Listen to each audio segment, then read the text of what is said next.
Hopefully you're having a great day today. In this video, we're going to be going over BBAI, and one of the things that people don't realize about this Big Bear AI stock is how integrated they are into a lot of the Border Patrol and a lot of the US Customs and Department of Homeland Security. Let's take a look. So, as we know, there's a lot of policy that's aiming towards changing some of the way that we use technology and AI in the infrastructure of some of the government's departments, like Department of Defense, talking about Homeland Security, and we're also talking about some Border Patrol. And so one of the companies that is in that conversation is Big Bear AI. And Big Bear AI is one we've been covering for about 3.5 months now. And one of the things that you can see here on this company, if we can make this a little bit more easy for you guys to see. There we go. This is a trend that has happened. It started from just around $2 a share back in November, started trending upwards, started gaining traction. You can see creating higher highs. The trend started to develop and it was really consistent. We can see that it has been, and then recently it broke out above the trend and then validated this trend just in the past really 4 or 5 days. It broke up to $8.51 and then it sold down to $6.50, went up to $9.70, and now it's at $8.11. And so this is a company that has a new trend forming. If we kind of look at this hyper bullish trend, so we can actually see some more details. As you can see, from $3.70 essentially right here, starting to create this new trend. And I can delete these, you can kind of see. And what we have going on here is basically a clear new development of a hyper bullish trend.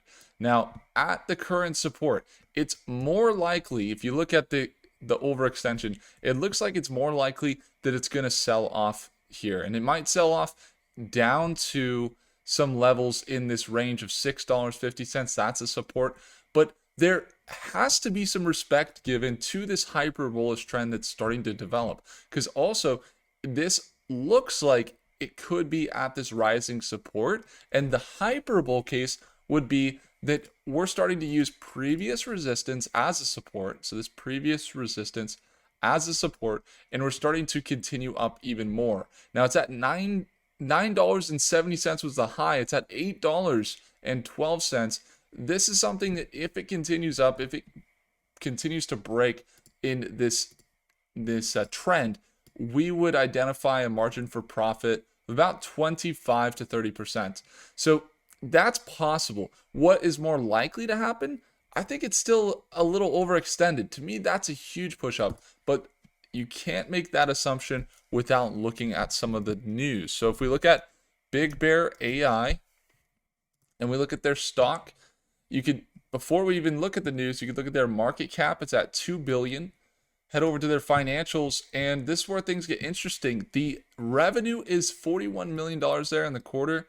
You can see before that was 39, 33, and 40 back in December 2023. So year over year, about 22% increase year over year. Net income still down negative 12 million, so negative 400% down, and the net profit margins still negative 29%. So when you look at the financials of the company, there's not anything that really stands out that says, wow, this company is making so much money, or they're starting to make a lot of profits.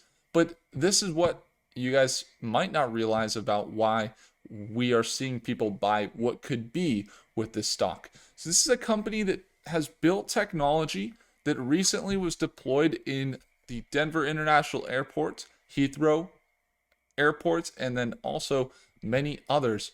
And you can see that the technology allows you, how many of you guys have seen it? You recently maybe went to the airport, you get scanned, they scan your face, and they're able to streamline that process of you going through security. And it happens pretty quickly.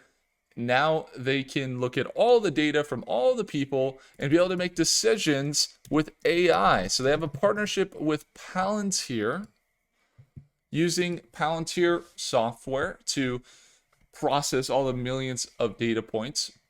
You can see some of the industries they're in: government and defense, manufacturing and warehouse. So you can see they optimize operations for warehouse, shipyards, life science companies, and more. The model production systems, resource management, and warehouse operations with their AI powered decision intelligence. They got healthcare and life sciences. A good example of healthcare is one like Boston Hospital with Palantir. One thing that Boston Hospital is able to do with Palantir, they have all these millions of people that come in and out of the hospital. It's a big hospital.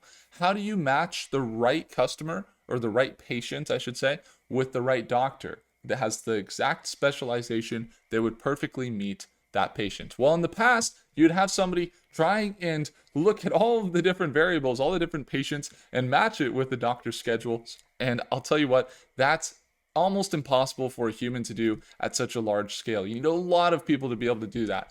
However, if you have an AI that can process that data and know which patients would be best matched with the right doctors and which doctors have that specialty, and you just have that in a database, with a database that is powered by AI and can make those decisions to match the right patients with the right doctors all the time and schedule that for you, that's going to save millions of dollars for a hospital. That's going to increase the efficiency of the hospital. And so that's why this type of technology is becoming big. You can see why Border Patrol, where there's tons of people coming into the US, that they need that type of technology to be able to manage all the massive amounts of profiles that go through the different borders and through the different travel centers like airports.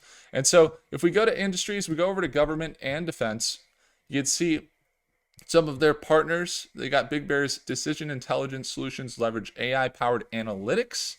So they're transforming 15 legacy US Army systems into a single intelligent automation platform. So you could go check out that. I think that's a pretty big 160,000 Army users will leverage GFIM to help staff equip, train, and resource the force more effectively by eliminating the need for manual processes. So that's a big deal. I think that was a fairly big US Army contract. Okay, and so they have contracts with Army. They have that partnership with Palantir. And then if you look at some of their other, they have this, they call it BigBear ingests data at scale with its Observe open source intelligence platform. It's called Observe. Okay, and then you can see some of their other partnerships where they're in this industry, and then some of the recent contracts. They're awarded this $165 million contract. It's a 5-year production contract with U.S. Army. So kind of that same deal that we just went over.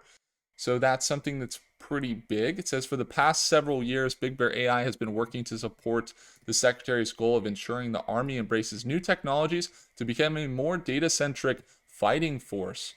Okay, so that's going to be, that's a fair amount of revenue. 165 million.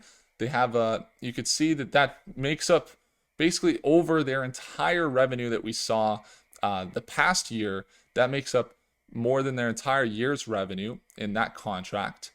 And they got Department of Defense contract to prototype this near peer adversary geopolitical risk analysis for the Chief Digital and Artificial Intelligence Office.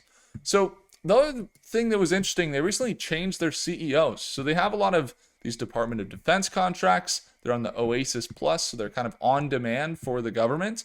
But they also recently got their new CEO. You can see Kevin McLanin appointed CEO of BigBear. This is where it gets interesting.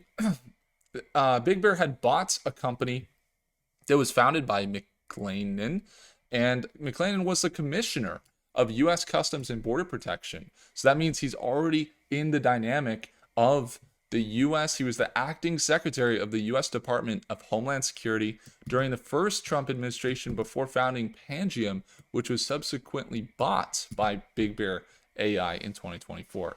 So why is that important? Well, that means that particular guy, Kevin, has a lot of experience in the border security. So that's going to be interesting to see how that plays out for the company.